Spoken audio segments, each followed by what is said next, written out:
주의 책 세상 나라들과 유엔이 성경을 거부하는 이유를 살펴보도록 하겠습니다. 인용한 성경은 한글 킹제임스 성경입니다. 성경이 정말로 역사책이라면은 성경에서 읽은 모든 단어들이 몇 년 내로 그대로 실현될 것입니다. 성경이 진짜로 역사책이라면은 이사야서, 요엘서 이런 곳에서 나온 주 예수 그리스도의 재림과 세상 나라들의 멸망에 대한 수많은 구절들은 어떤 개인이 어떠한 의견을 내든지 세상 교회가 어떤 해석을 하든지 세상의 학자들이 어떠한 말로 성경을 난도질하든지 그 사람들의 의견은 전혀 고려할 만한 가치도 없습니다. 서기관이었던 나이든 모세는 이러한 주제가 미래에 어떻게 적용되는지를 몰랐습니다. 자신이 출애굽기 3장 5절을 쓰기 시작했을 때 아마 아주 의심스러웠을지도 모릅니다. 주님께서는 모세에게 이렇게 말씀하셨습니다. 여기로 가까이 다가서지 말고 내 발에서 신을 벗으라. 이는 내가 서 있는 곳이 거룩한 땅임이니라 하시더라. 사실 이 구절은 성경에서 가장 무서운 구절들 중에 하나입니다. 성경에서 거룩한이라는 단어가 이곳에서 처음으로 언급하기 때문입니다. 그런데 하나님께서는 이 거룩한이라는 말을 하나의 땅에다가 쓰고 계십니다. 참으로 이 구절은 중요한 구절입니다. 하나님께서 거룩하다고 부르신 첫 번째 대상이 그분이 이전에 저주하셨던 땅입니다. 하나님께서는 창세기 3장 17절에서 아담과 이브의 범죄로 인해서 땅을 저주하셨습니다. 주의 궤가 이르는 그곳은 어디나 거룩하다고 말씀하십니다. 주의 궤는 모세가 서 있던 데서 아주 가까운 곳에서 발원된 것입니다. 그곳은 궤가 만들어진 곳입니다. 궤가 만들어진 곳에서 3,000명의 사람들이 죽임을 당했습니다. 주의 궤가 시내 반도를 40년 동안 통과한 후에 광야 여정을 멈추고 강을 건넌 뒤 20년 동안 여호수아의 전투작전에서 함께 하고서 예루살렘에 도착했기 때문입니다. 그 지역에서 2억 이상이 죽을 것입니다. 주의 궤가 있는 곳에서는 항상 사람들이 죽어나갑니다. 왜냐하면 거룩하기 때문입니다. 거룩하지 않은 것을 모두 다 쓸어버리는 것입니다. 모세가 발을 딛고 있는 바로 그 땅은 유엔의 평화유지 군대들과 그들의 평화 과정이 섬멸되고 깨끗이 제거될 곳입니다. 성경의 수많은 구절들이 이것을 예언하고 있습니다. 팔레스타인 땅은 이 지구상에서 유엔과 모슬렘과 카톨릭에게 눈꼽만큼도 속해 있지 않습니다. 성경을 글자 그대로 있는 그대로 읽어본 사람이라면 이 사실을 금방 눈치챌 수 있습니다. 모세가 발을 딛고 서 있는 땅 한 조각, 그것에 대해서 하나님께서는 처음으로 거룩하다는 표현을 쓰셨습니다. 호렙산 근처에서 이드로의 양떼를 돌보던 시절에 모세가 들었던 바로 그 말씀입니다. 출애굽기 3장 5절이 말입니다. 아마 모세는 이 말씀을 기록하기 전까지는 그 말씀들을 까맣게 잊고 있었을지도 모릅니다. 왜냐하면 그 당시에는 주의 천사를 대면한다는 충격과 공포에 쌓여 있었을 것이기 때문입니다. 가시덤불 속에서 나타난 그 천사는 여기로 가까이 다가서지 말고 내 발에서 신을 벗으라. 이는 내가 서 있는 곳이 거룩한 땅임이니라. 이렇게 말을 했었습니다. 사람들은 모세가 쓴 창세기를 종교서적이라고 부릅니다. 하지만 이 창세기에는 거룩한이라는 단어가 한 번도 나온 적이 없습니다. 이제 모세는 출애굽기라는 두 번째 책을 쓰기 시작했습니다. 그런데 바로 여기에서 거룩한이라는 단어가 나옵니다. 그런데 이 단어가 어떤 사람이나 하나님, 그리스도 또는 알라 혹은 어떤 신을 경배하는 것과는 전혀 상관없는 곳에서 등장하고 있습니다. 거룩한이라는 단어가 땅과 관련해서 말해지고 있는 것입니다. 이 단어를 모세가 쓰는 순간에 모세는 갑자기 아마 멈칫했을지도 모릅니다. 여러분들은 어떻게 생각하십니까? 땅 한 조각이 성경에서 최초로 거룩하다는 그런 표현으로 나오고 있습니다.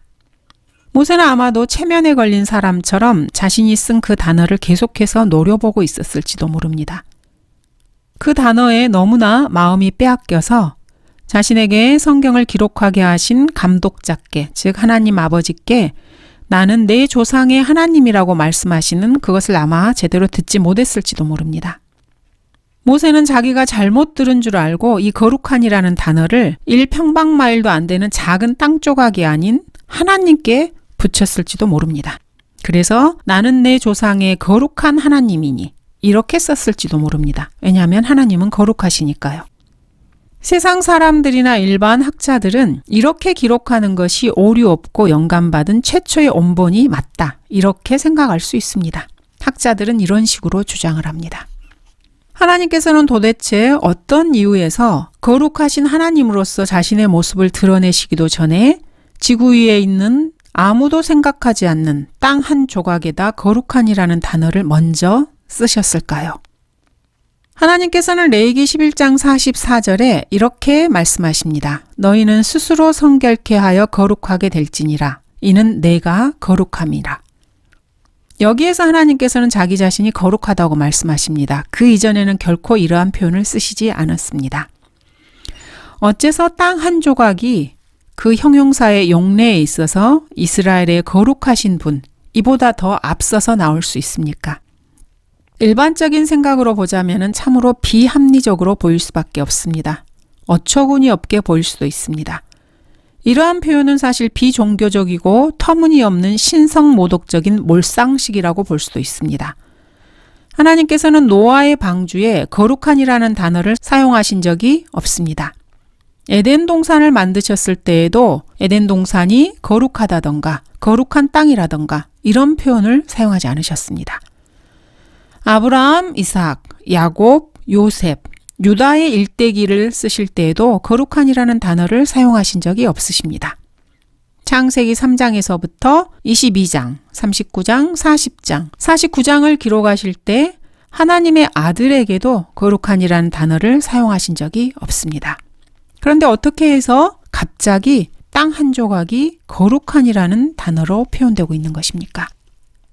시내 반도를 한번 상상해 보십시오. 사막으로 이루어진 반도에 산 하나가 있습니다. 근데 이 산이 어떻게 해서 하나님보다도 더 먼저 거룩하다는 표현이 붙여질 수 있습니까? 자, 이런 책을 여러분은 종교서적이라고 할 수 있겠습니까? 그러나 이것이 바로 성경입니다. 이 성경이 전 세계의 어떤 언어로 누구에 의해 번역되었든 그 판본이 어떤 것이든 그 책에는 시내 반도 부근에 조그마한 땅 한 조각이 거룩하다고 기록되어 있습니다. 하나님께서는 자신이 거룩하다는 사실을 드러내시기 전에 그 땅이 거룩하다는 것을 먼저 말씀하셨습니다. 그것이 하나님 보시기에 좋게 여겨졌기 때문입니다. 첫 언급의 법칙에 따라서 거룩한이라는 단어는 창세기 첫 장에 이미 나타났어야 마땅합니다. 사람들은 그렇게 생각하는 것이죠. 그런데 사실 그렇지 않습니다. 죄인들이 거룩한 신들에 관해서 기록한 세상의 모든 종교 서적들은 예를 들어서 거룩한 양초, 거룩한 제단, 거룩한 교황, 향, 거룩한 어머니 교회, 성수, 거룩한 묵주, 헐리우드, 이것도 거룩한 숲, 이런 식으로 생각을 합니다. 거룩하시도다, 거룩하시도다, 거룩하시도다, 거룩하시도다. 이런 것과 같이 다양한 거룩한 것들을 열거하기 전에 우선 자신의 신들을 거룩하다고 말을 합니다. 하나님께서 거룩하시다면 물론 하나님께서는 과거에도 거룩하셨고 지금도 거룩하십니다. 자, 그런데 어떻게 해서 주님의 책을 기록하기 시작하실 때 기록하시자마자 자신의 거룩함을 언급하지 않으셨을까요? 53번째 장을 기록할 때까지 기다리신 다음에 거룩한이란 단어를 하나님께서는 사용하셨습니다. 게다가 무슨 이유에서인지 이 거룩한이라는 단어를 처음 사용하실 때 그 단어를 하나님 자신이나 하나님의 아들 또는 하나님의 교회, 하나님의 능력, 하나님의 성령 또는 하나님의 백성, 하나님의 책, 하나님의 말씀들 여기에 사용하신 것이 아닙니다. 하나님께서는 자신이 저주하셨던 땅의 일부인 한 조각의 땅을 언급하실 때 처음으로 거룩한이라는 단어를 사용하셨습니다. 이것이 바로 거룩한 책입니까? 그런데도 사람들은 이 책을 주의 책을 종교서적이라고 부르는 것입니다. 사실 역사를 살펴볼 때 인간의 모든 투쟁은 땅을 차지하고자 하는 그런 투쟁이었습니다. 칼 마르크스조차도 그러한 사실을 잘 알고 있었습니다. 모세가 서 있던 땅에서 얼마 있으면 3,000명이 죽어나갈 것입니다. 출애굽기 32장에서 말입니다. 주께서 시내산과 세일산에 재림하셔서 다시 오실 때에도 수천 명이 죽어나갈 것입니다. 신명기 33장이나 하박국 3장, 재판관기 3장을 보면은 이러한 사실을 알 수 있습니다. 전 세계의 신학교나 목사들을 가르치는 교수들과 히브리어 교수들이 이 사실을 알고 있습니까? 제가 보기에는 그 사람들은 그러한 사실을 모르고 있는 것 같습니다. 콜럼버스가 산살바도르를 발견하기 1500년도 더 전에 하박국은 이 말씀을 가지고 있었습니다.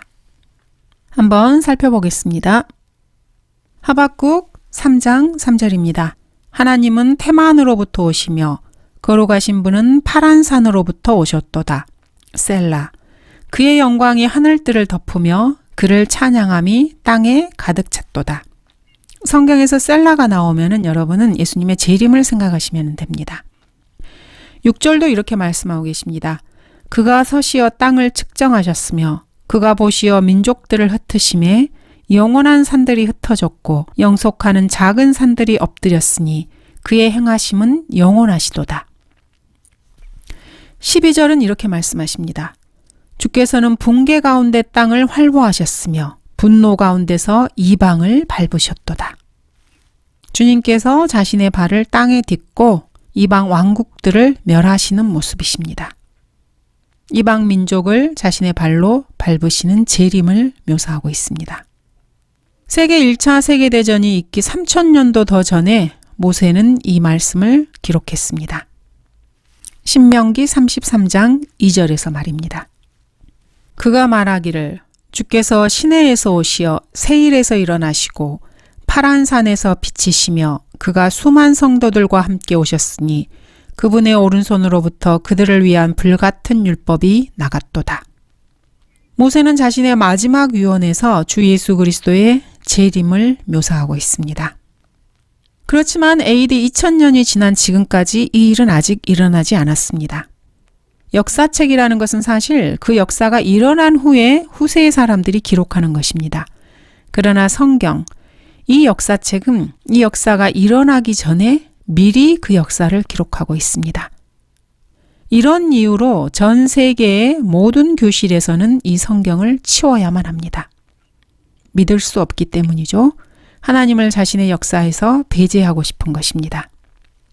율법의 저주에서 우리를 구속하기 위해 죽으신 분께서는 하나님께서 모세에게 신을 벗으라고 말씀하신 그 장소에서 바로 그 땅 위에서 바로 이 계시 때문에 죽으셨습니다.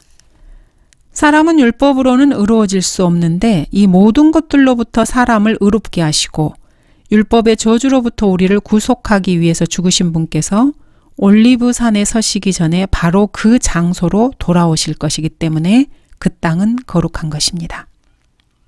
모세가 서 있는 한 조각의 땅, 그 땅이 거룩한 이유입니다. 전 세계의 모든 주요한 신학교와 신학대학의 교수진들은 결코 이 사실을 이해하지 못합니다. 정직하게 하나님의 말씀을 있는 그대로 받아들이는 그리스도인이라면 그러나 누구든지 이 사실을 알 수 있습니다. 정직하게 말하자면은 사실 모세는 이 사실을 모르고 있었습니다. 나이든 모세가 그럴 만도 했습니다. 왜냐하면은 재판관기 5장과 시편 68편이 기록되기 이전이었기 때문에 또 하박국 3장과 사도행전 1장이 기록되기 이전이었기 때문입니다. 그 누구도 누군가를 구속하기 위해서 죽은 일은 일어나지 않았습니다. 모세가 성경을 기록할 당시에는 말입니다. 이때는 은혜와 진리가 예수 그리스도로부터 오기 이전의 일이었습니다. 또한 마태복음 17장이 기록되기 전까지는 예수 그리스도의 죽음을 알 수도 없었을 것입니다. 모세가 출애굽기 1장에서 3장을 기록하고 나서 1400년이 지나서야 마태복음이 기록되었습니다. 그래서 사실 모세가 이러한 사실을 모른다는 것은 당연한 것이었습니다.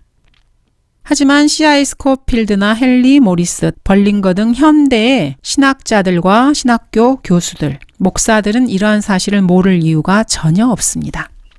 그런데도 이들은 이 사실을 잘 모릅니다. 이 사람들의 무지와 성경적인 어리석음은 최종 권위인 성경에 대한 불신에서 온 것입니다. 이들은 자신의 최종 권위를 성경에 두지 않기 때문입니다. 현대 신학교 교수들과 목사들과 교수진들은 사실 유대인 배교자들과 같은 종류 사람들입니다. 에스겔 14장, 이사야 6장, 29장, 에레미야 23장에는 유대인 배교자들이 나옵니다. 배교자는 아닐지라도 최소한 그들은 자기가 이해하지 못하는 킹제임스 성경의 모든 구절을 바꿔버리는 그런 습성을 지닌 자들입니다. 하지만 모세는 3500년이나 일찍 그 사실에 관해서 들었습니다. 그러므로 모세가 진리를 제대로 깨닫지 못했다고 해서 그것을 탓할 수는 없습니다. 주님께서 성경을 기록하시는 방식은 항상 자유롭고 느슨하면서도 어떠한 제약이나 거침없이 기록하십니다. 그래서 필요하다면 어느 부분에서는 비꼬는 표현들을 과감하게 사용하시기도 합니다. 하나님께서 사람을 비꼬는 표현을 들어보신 적이 있으십니까? 우리는 보통 비꼬는 표현이라 그러면은 별로 좋지 않게 생각을 합니다. 그런데 하나님께서 사람을 비웃으십니다. 하나님께서 사람들을 비웃으시는 그런 구절들을 몇 개 찾아보도록 하겠습니다. 말라기 3장 15절입니다. 지금 우리는 교만한 자를 행복하다 하니 정녕 악을 행하는 자들이 세워지며 정녕 하나님을 시험하는 자들까지도 구제를 받는도다 하였느니라. 하나님께서 비아냥거리시는 것입니다. 교만한 자, 악을 행하는 자, 하나님을 시험하는 자들을 비웃으시면서 비아냥거리시는 것입니다. 아모스 4장 4절도 보겠습니다. 배교한 유대인들을 하나님께서는 이렇게 비웃고 계십니다. 베델로 와서 범죄하며 길갈에서 죄를 더하고 매일 아침 너희 희생 제물을 가져오며 3년 후에 너희 11조를 가져오고 누룩과 함께 감사의 희생 제물을 드리며 자원하는 제물을 선포하고 공표하라. 오 너희 이스라엘 자손들아 이것이 너희가 좋아하는 것임이라. 주 하나님이 말하노라. 누룩과 함께 드리는 감사의 희생 제물을 하나님께서 비웃고 계십니다. 다음은 이사야서 41장 23절입니다. 여기서는 하나님께서는 신들을 비웃고 계십니다. 그리고 그 신들을 만든 우상을 만든 사람들을 함께 비웃고 계십니다. 이후에 있을 일들을 보여주어 우리로 너희가 신들인 것을 알게 하라. 정녕 선을 행하거나 악을 행하라. 우리가 놀라며 그것을 함께 보리라. 보라 너희는 아무것도 아니며 너희의 일은 헛것이라. 너희를 택한 자는 가증함이라. 우상을 숭배하는 사람들의 가증함을 이렇게 비웃고 계십니다.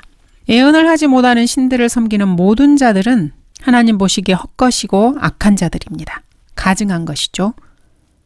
그래서 하나님께서는 학개 선지자를 부르셔서 이렇게 말씀하십니다.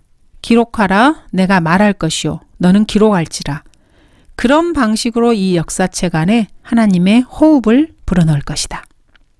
그래서 학개는 시내산에 있던 바로 그 의자 곧 모세가 앉았던 자리에 앉았습니다. 그리고 누가복음 2장 14절에서는 땅 위에는 화평이요 사람들에게는 호의로다. 이렇게 천사가 말하는 소식의 서문을 쓰게 되는 것입니다. 하지만 그는 땅 위에는 화평이요 사람들에게는 호의가 베들레헴이나 갈보리에서 나타나지 않을 것이라고 말을 했습니다. 학개 2장 9절을 보도록 하겠습니다. 이 나중 집의 영광이 먼저 집의 영광보다 더 크리라. 만군의 주가 말하노라. 이곳에 내가 화평을 주리라. 만군의 주가 말하노라. 학개 2장 9절은 땅의 화평이 이 세상에 임하게 될 때 예루살렘에서 평화가 시작될 것이라고 말씀하고 계십니다. 사실 예루살렘은 화평의 도시라는 뜻입니다. 이것은 사실 하나님께서 역설적으로 말씀하시는 것입니다. 왜냐하면 예루살렘은 재판관기 1장에서부터 에레미야 52장까지 총 9번이나 침공을 받은 성읍이기 때문입니다. 이런 성읍을 어떻게 화평의 성읍이라고 할 수 있겠습니까? 마카비 때부터 1948년까지 25번이나 공격을 받았고 그 이후로도 2차례 더 공격을 받았습니다. 모든 민족들의 열망은 예수 그리스도가 아닙니다. 화평입니다. 모든 민족들은 화평을 갈구합니다. 1901년 이후로 모든 교황은 땅의 화평을 위해서 기도했지만은 이 땅에는 결코 화평이 온 적이 없습니다. 하나님께서는 교황의 이러한 기도를 무신론자의 기도처럼 취급해 버리시는 것입니다. 그 기도를 결코 응답해 주시지 않습니다.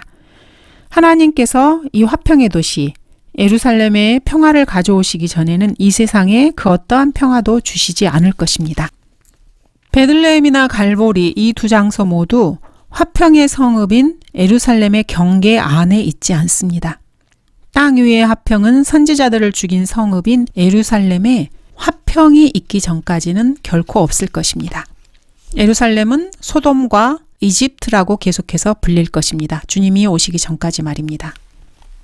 사람들은 화평을 갈구하지만은 이 땅에는 화평이 없습니다. 화평의 성읍이라는 이름의 뜻을 가진 예루살렘 역시 소돔과 이집트라고 성경에 기록되어 있습니다. 또 그들이 자기들의 증거를 끝마칠 즈음에 끝없이 깊은 구렁에서 올라오는 짐승이 그들과 전쟁을 하여 그들을 이기고 또 죽이니라. 그리하여 그들의 죽은 몸들이 큰 도성의 길거리에 놓이리니 그곳을 영적으로는 소돔과 이집트라고 부르며 우리 주께서 십자가에서 못 박히신 곳이라. 예루살렘을 소돔과 이집트라고 말씀하고 계십니다. 또 백성들과 족속들과 언어들과 민족들 중에서 온 사람들이 그들의 죽은 몸들을 사흘 반 동안 구경하며 그 죽은 몸들을 무덤에 장사하는 것을 허락하지 아니하리라. 거룩한 성읍이라는 예루살렘에서 모세와 엘리야가 이렇게 순교를 당합니다. 어떤 종교의 창시자나 교황이나 그 누가 자신의 창설자가 살해당한 그곳을 거룩한 성읍이라고 생각한다면 그 사람은 성경 공부를 제대로 하지 않은 사람입니다. 마태복음 23장 35절 37절은 이렇게 기록하고 있습니다. 예루살렘에 대해서 말입니다. 그리하여 땅에 쏟아진 의로운 모든 피가 너희 위로 돌아오리니 의인 아벨의 피로부터 너희들이 성전과 제단 사이에서 죽인 바라키아의 아들 사카랴의 피까지니라. 오 예루살렘아 예루살렘아 선지자들을 죽이며 너에게 보낸 사람들을 돌로 치는 자야. 마치 암탉이 자기 병아리들을 날개 아래 함께 모으듯이 내가 얼마나 자주 내 자녀들을 모으려고 하였더냐. 그러나 너희가 원치 아니하였도다. 예루살렘은 하나님의 말씀을 원치 않았습니다. 하나님께서는 예루살렘의 화평을 원하셨지만 그들이 거부한 것입니다. 사도행전 7장 52절 58절을 보겠습니다. 선지자들 가운데서 너희 조상이 박해하지 아니한 사람이 어디 있었느냐? 또 그들은 의로우신 분의 오심에 관하여 미리 말한 그들을 죽였고 이제 너희는 그 의로우신 분을 배반한 자요 살인자가 되었으니 그를 성읍 밖으로 끌어내어 돌로 치고 증인들은 겉옷을 벗어 사울이라고 하는 한 젊은이의 발 앞에 놓더라. 이스라엘이 배교에 있을 때 하나님께서는 이스라엘의 조상들을 그들에게 보내셔서 하나님의 말씀을 전파했습니다. 하지만 그들은 선지자들을 박해하였습니다. 그리고 그 후손들은 마지막으로 오신 주 예수 그리스도, 이 의로우신 분을 배반하고 죽였습니다. 이스라엘의 조상들은 선지자들을 죽였고 그 후손들은 하나님을 죽인 것입니다. 지금의 예루살렘은 율법의 저주에 묶여 있습니다. 그리고 성경에는 새 예루살렘은 하나님의 자녀의 어머니라고 기록되어 있습니다. 갈라디아서 3장 4절에 보면은 새 예루살렘은 하나님의 자녀, 즉 그리스도인들의 어머니라고 성경에 기록되어 있습니다. 자, 그렇다면 모든 그리스도인들이 예루살렘을 숭배해야 할까요? 정신이 똑바로 박힌 그리스도인이라면 그렇게는 생각하지 않을 것입니다. 그러나 그레고리 대제로부터 지금까지의 모든 교황들은 신성 모독적이게도 그렇게 생각을 했습니다. 무지하기 때문이죠. 성경에 대한 무지로 그렇게 생각한 것입니다. 이 예루살렘을 교황에게 넘겨주기 위해서 20만 명이 넘는 자칭 그리스도인들이라는 사람들이 죽임을 당했습니다. 십자군 전쟁을 통해서 말입니다. 왜 그렇습니까? 이 교황들이 왜 그들이 소돔과 이집트에 발을 들여놓기를 원하겠습니까? 이들은 예루살렘을 차지하고 싶어 했습니다. 학개가 성경을 기록하기 이전에도 하나님께서는 다윗에게 갈보리나 베들레헴이 아니라 예루살렘에서 전쟁이 종식될 것이라고 말씀하셨습니다. 시편 76편 1에서 3절입니다. 하나님께서는 유다에 알려지셨으며 그의 이름이 이스라엘에서 위대하시도다. 또한 살렘에는 그의 성막이 있고 그의 초소는 시온에 있도다. 거기서 그가 화살들과 방패와 칼과 싸움을 부수셨도다. 셀라. 이 사건은 예수 그리스도의 탄생이나 죽음과 아무런 관련이 없습니다. 오히려 거기에는 천사가 전하는 소식을 듣는 목자들이 있습니다. 이 시대를 살아가는 우리는 여전히 이 예언이 성취되기를 기다리고 있습니다. 다윗과 학개는 이 사건이 일어나기 2000년도 더 전에 그 역사를 기록했습니다. 지금까지 2440년 동안 예루살렘에는 화평이 전혀 없었습니다.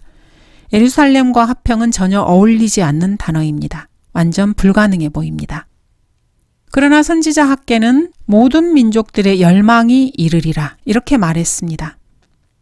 완전히 앞뒤가 맞지 않는 것입니다. 현재 예루살렘과는 어울리지 않은 말씀입니다. 오소서 민족들의 열망이여 오소서 이런 노래가 있습니다. 이들은 모든 민족들이 예수 그리스도께서 나타나시기를 열망한다고 생각한 것 같습니다. 역사 분야에서는 이보다 더 터무니없는 상상도 없을 것입니다. 민족들은 결코 예수 그리스도를 원하지 않습니다. 요한 세바스찬 바흐 역시 예수는 만인의 기쁨이라는 노래를 작곡했습니다. 학개 2장 7절을 근거로 한 것입니다. 하지만 사실 참으로 불쌍하기 짝이 없는 일입니다. 배교한 학자들이나 킹제임스 성경을 변개시키는 침례교도들의 역사적 입장 역시 가련하기는 마찬가지입니다. 사실 지상에 있는 그 누구도 예수 그리스도를 열망하지 않습니다. 성령께서 죄에 대하여 유죄 판결을 내리실 때까지는 아무도 예수 그리스도를 열망하지 않을 것입니다. 그 어떤 민족도 예수 그리스도를 열망하지 않습니다. 지금도 마찬가지지만 과거의 민족들 역시 역사 그 어느 때에도 어떤 민족도 예수 그리스도께서 나라를 운영해 주시거나 국민을 인도해 주기를 바랐던 적은 단 한 번도 없습니다. 미국이 독립혁명을 할 당시 의회나 헌법 제정자들, 권리장전, 독립선언서, 헌법 같은 정부 공식 문서에 아돌프 히틀러의 이름을 넣고 싶어 하지는 않았습니다. 이와 동일하게 만인의 기쁨이신 예수 그리스도의 이름 역시 넣고 싶어 한 적은 단 한 번도 없습니다. 민족들은 주님을 거절합니다. 심지어는 그분의 민족조차 주 예수 그리스도를 거절했습니다. 항상 민족들은 주님을 전적으로 거절해왔고 그분을 대항하여 영적으로 싸워왔습니다. 문자 그대로 그리고 정치적으로 주님을 대항하며 싸우게 될 것입니다.